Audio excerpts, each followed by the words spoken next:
Ayon sa Lucas Kapitulo 6 versikulo 27 hanggang 28. Datapwat sinasabi ko sa inyong mga nakikinig, ibigin ninyo ang inyong mga kaaway, gawan ninyo ng mabuti ang mga sa inyo'y napupuot, pagpalain ninyo ang mga sa inyo'y sumusumpa, ipanalangin ninyo ang mga umaalipusta sa inyo.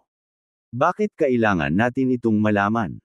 Una, ito ay direktang utos ni Hesukristo. Bilang kanyang mga tagasunod, obligado tayong malaman at sundin ang kanyang mga utos. Hindi ito isang opsyon, kundi isang kinakailangan para sa tunay na disipulo. Pangalawa, ang talata ay nagpapakita kung paano tayo dapat umibig tulad ng Diyos. Hindi lamang sa mga nagmamahal sa atin, kundi pati na rin sa mga napupuot at umaalipusta sa atin.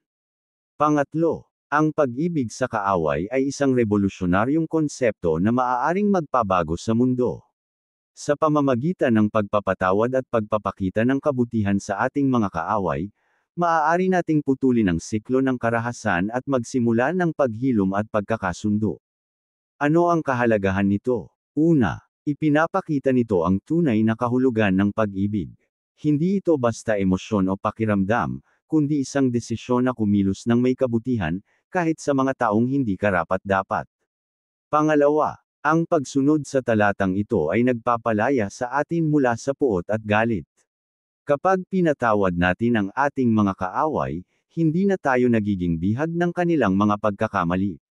Pangatlo, ang pagmamahal sa ating mga kaaway ay nagbibigay ng malakas na patutuo sa mundo tungkol sa kapangyarihan ng Diyos.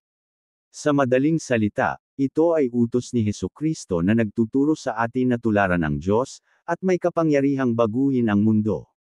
Ang pagsunod dito ay nagpapakita ng tunay na pag-ibig, nagpapalaya sa atin mula sa puot, at nagiging patutuo sa mundo.